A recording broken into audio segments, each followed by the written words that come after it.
Thank you, everyone. Last year, the Cosmos Hub didn't have any proper representation in Cosmoverse, although it was the main sponsor. This year, it's different because we have the ATOM Accelerator, aka AADAO, and we are basically a grant program that was elected. We got 588,000 ATOM from the community pool back in February with an 80% yes vote. So we decided we would try, if possible, to put back the hub as the centerpiece of the entire Cosmos, and that starts with Cosmoverse this year. So I want to do a quick shout out to our team members, Bendy and Rina, who are in the room right now, who have done an amazing job in setting up what we call the AEZ room. So please come see us there.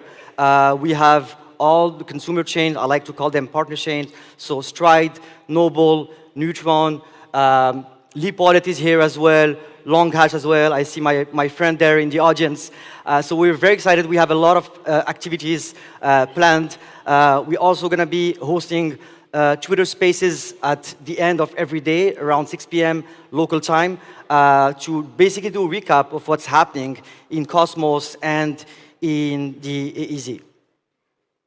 So I wanted to go back in time a bit and explain why we started with AADAO, the how and the why. So AADAO was it directly came from basically directly came after the aftermath of ATOM 2.0. So just to go back in time, we had huge expectations around ATOM 2.0. Everyone knows now what happened. And so right after that, there was a lot of uncertainty. There was a lot also of void, a gap. And we felt that it was the time to basically fill that gap and give back trust to builders and developers. Because of that uncertainty, we needed to step in and do something for the hub. We also wanted to move from a culture of rent-seeking with a 20% yield to a culture where people build, where the hub is becoming a friendly organization for builders, because at the end of the day, it is all about builders and developers. The other thing about AADAO is we realized that there was, although Cosmos Hub was by far the largest chain, the most prestigious, etc., there was no organization, at least decentralized organization, that was completely aligned with the Cosmos Hub. And what do I mean by aligned? It means that an organization that is 100% focused on the Cosmos Hub and is also owned by the Cosmos Hub. So AADAO, the ATOM Accelerator, we're very proud to say that we're completely aligned with the Cosmos Hub and we're fully owned by the Cosmos Hub. So on our first mandate, we try to do things simple. Do not overcomplicate things. Try to have a very clean mandate around two specific things. So the first one is, again, make the hub friendly for builders. So that means that we need to put food on the table. We need to make sure that the hub is treating its developers in a proper way, and that starts with basically giving money, giving grants, etc. So grants was a perfect idea for us to stimulate the ecosystem and reassure the people that the hub is there to stay. It's not going anywhere. Our second priority was to fix the ATOM tokenomics. So this is underway. We learned our lessons from ATOM 2.0, and we tried to do something completely differently, almost the opposite. So we did it in a bottom-up approach. We published an RFP. We have 3 amazing winners. So Blockworks, a leading media and strategy research brand. We have RMIT from Australia, who's also working on ICS governance. And then we have Cosmos OG binary builders. Noam is probably in the audience watching here. And so we wanted to do it very differently. And it's underway right now. There is a tokenomics panel in about a few hours. Effort Capital is also going to do a keynote to present some of the early findings. So what is AADAO? So we're a DAO, so an internet native organization. Crypto works 24/7, and so does AADAO. So we're spread across all 5 continents. We're a grant program, so we give grants ranging from $10,000 to $1 million. We haven't given $1 million grant yet. Our largest grant is $250,000. We're trying to be conservative. This is the bear market. So we have a team of 11 members, 7 members on the review committee, who's reviewing grants, doing the due diligence. We have 3 members on the oversight. So the oversight is basically a self-regulating body from AADAO to make sure that we have the right internal controls in place, etc. So AADAO in numbers. So we started in February. We already got 197 applications. Just to put things in perspective, when I say that we needed to move from a culture of not building to a culture of building, the AADAO is about giving grants, and we basically, we had that intuition that getting funding from the community pool was intimidating. It's not everyone who is ready to go seek funding from the community pool. It's all done in the public, and it's not easy for everyone. So we wanted to provide an alternative source of funding, hence a grant program. So if we look at the 12 months prior to AADAO, we had only 13 spend proposals on the community pool. And right after we established ourselves, within 6-7 months now, we already have 197 applications. So that just tells us that there's always been an appetite for builders on the hub. We just needed to give them a platform to do that. And AADAO is that platform. We received, we accepted 26 applications. Our mandate is finishing in November of this year. So we have a few more applications to process. But basically what we're doing differently from the community pool is that we have that power to negotiate, we have that power to do rescoping, we have the power to refine the strategy and talk with those applicants. And the community pool was not equipped to do that. So we're bringing that. We're very proud to say that we only had 1 discontinued grant, and that's because we do our work on a daily basis to make sure that we are following to our oversight committee. We're following with grantees to make sure that their needs are served and that they can keep doing their work and keep receiving their payments with our oversight committee. So far, we've spent $2.5 million in accepted funding. We project that we'll be spending $3.5 million by the end of November. And then the average size for our grants, a little below $100,000. So that's, again, this is a bear market. We need to be conservative with our spending. We also try to negotiate every time to make sure that we're saving, we're being as effective as possible. So this is an important slide, which is our key projects and initiatives from AADAO. So we worked on a few different verticals. So the first one, I already talked about it, tokenomics RFP. We have 3 teams. I think all day is going to be about tokenomics, so please contribute.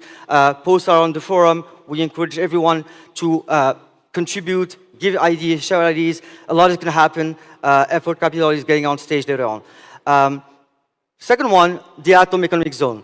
So we're very proud to have basically facilitated the first ever protocol on liquidity from the Cosmos Hub. So we basically, with the Stride team, with the Ash Report team, with the AADAO, and on behalf of the community pool, because we do not have the infrastructure right now to do that in a trustless way, we were given, assigned basically the responsibility to deploy that liquidity pool on Astroport. So 450,000 Atom deployed on Astroport. I think it was a great milestone. More is incoming. The other thing that is very interesting about the Atom Economic Zone, we basically, so Neutron was the first consumer chain. They did an airdrop. In the first proposal, the airdrop was, the unclaimed airdrop was supposed to go back to the Neutron DAO. AADAO stepped in and negotiated with the Neutron team, who graciously accepted to send back that unclaimed airdrop worth $14 million today directly to the community pool of the Cosmos Hub. So that's money that we basically brought to the Cosmos Hub almost for free. On shared security, amazing job. I see Jihan and Ethan in the audience. I think that the hub here had its first working product. It's very promising. We also wanted to contribute on shared security. So there are different models. I think that mesh security and replicated security are complementary products. They're not opposed. So the hub, its main, if we put aside money, the other main mode from the hub is security. So we wanted to make sure that we're positioned on both mesh security. So we collaborated with Osmosis Grant Program and a few other parties to fund mesh security. And we also gave a very interesting grant to Crypto Crew validators to basically provide support to informal system and Haifa Co-op in order to facilitate and be a one-stop shop for consumer chains when it comes to testnet. So we're basically trying to decentralize the pool of contributors within shared security to make it more resilient. Fourth category, we are a grant program, so that means that we're exclusively a cost center for the Cosmos Hub. We're trying to change that at our very own pace and model. So we gave a grant, we negotiated a grant with Mystic Lab, who's developing a version of MetaMask Snaps. And we announced it on social media that we basically negotiated a deal where 33% of all IBC swap fees would flow back directly to the community pool, not to AADAO, directly to the community pool. We're owned by the community pool, so it just makes sense to send the money there. And then the last point is, we felt that there was a lack of representation of the Cosmos Hub in mainstream crypto media, so we aligned with Blockworks. They have a very interesting podcast called 0x Research. We also aligned with Messari to cover coverage. And we organized with our friends at Dora Hacks, who's also partnered with Cosmoverse, the very first 100% dedicated Cosmos Hub hackathon. Shout out to Rina, who's been closely working on that. We also had a few challenges. I would be lying if I told you that everything was perfect. It's not. It's a DAO. The tooling is not there yet. It's still relatively immature. So I always say that building a startup is hard, but building a decentralized startup is even harder. And I would also add that maybe our second challenge was the super high coordination cost in blockchain.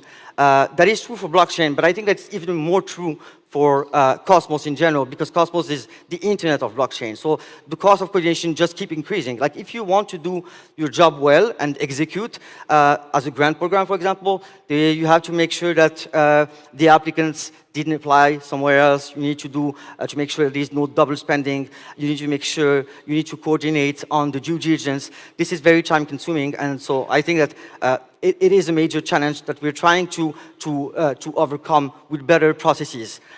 We've also been victim of our success. When we started the DAO, we thought that 90% of our time would be on grants, and we quickly realized that much more. I mean, potentially 30–40% of our time is doing other things than grants. So I just mentioned we deployed the POL on behalf of the Cosmos Hub as custodians.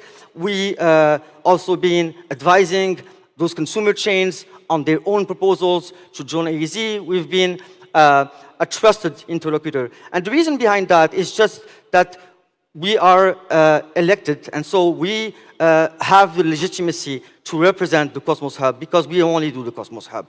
And so with that comes a great responsibility and a lot of requests.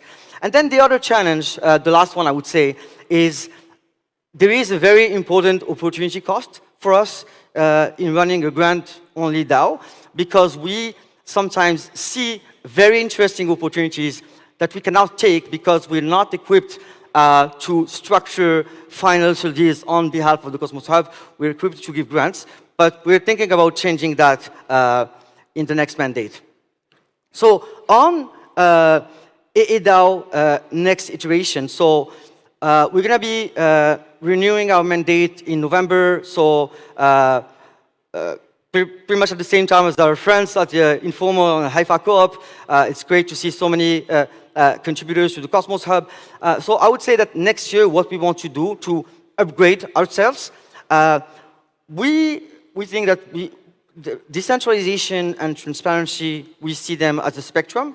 So you start with centralized, and then you progressively move to decentralization, and it is the same for DAO. So we want to move some of our operations to DAO to become more transparent, more decentralized the decision-making, and then also have better treasury management. So a DAO, you all know that it's very challenging to, especially in the bear market, to manage treasury. DAO offers wonderful tools to be more innovative in the way we manage our treasury. And so we're very happy to announce that we will be migrating to DAO in the coming weeks. And then we also want to move to a full-time model for our DAO contributors. So right now, around 20% of our contributors, myself and my co-founder, Better Future, are full-time. But we realize it's not enough. There is so much to do, and we believe it's time for us to move to a full-time model. There is no reason why decentralized organization in Web2 and in the blockchain world have full-time employees. If we want to be serious about crypto, we need to be involved full-time. There's just no way around that. And then we're also trying to find the sweet spot between what off-chain organizations offer and what on-chain organizations do. So, for example, with our own oversight committee, we've tried to raise the bar and tried to raise the standard in terms of transparency. We've been praised for our transparency reports.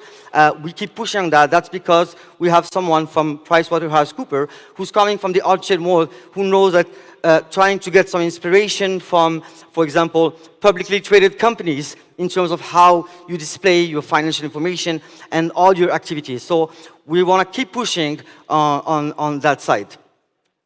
And I will finish with our strategic roadmap for next year. So we want to stay simple once again. We have 3 different verticals that we want to address. So first one is to support the creation of other DAOs, to remove some of the burden on AADAO. So we want to bootstrap other DAOs, so maybe give them, publish an RFP, have the application, give a team 6 months of runway to bootstrap themselves, build a website, build a social presence, and then go to the community pool and become a fully fledged elected DAO like we did, basically. So we want to pave the way for that. The other thing we want to do is progressively shift from an open grant model to a strategic RFP model. So right now, the only RFP that we did was around tokenomics because we felt it was the most important. But next year, we want to do much more of that, maybe 3 to 5 RFPs, just because RFPs are basically more, they're more intentional, they drive more value, the return on investment is more interesting. So we want to do that. And then the last point, we're very excited to announce that is next year, we hope to basically build a Cosmos onboarding desk, so a one-stop shop desk. We think that we've seen a lot of feedback from builders who want to come to Cosmos, that it's very difficult to navigate the landscape. And so if we can bring our own fair share to that and try to streamline the onboarding process, try to simplify it, that would be an amazing win for the entire Cosmos. And then the last one is we want like basically to 100x the interchain distribution. So I'm finishing in 20 seconds. I see the timer is done. I'll just take 30 more seconds. We have the most amazing piece of technology. I think I'm convinced of that this is the tech stack of Cosmos is by far the best one, but we're lacking users. And so we need to think outward and go there and bring those brands, bring those Web2 players, etc. TradeFi, there's so many low-hanging fruits, just processing existing application, it's very challenging. We need to do that, and we need to do that now, not in 6 months. We need to do that before the next bull market starts. So thank you very much. And please come see us in the AZ room. Thank you.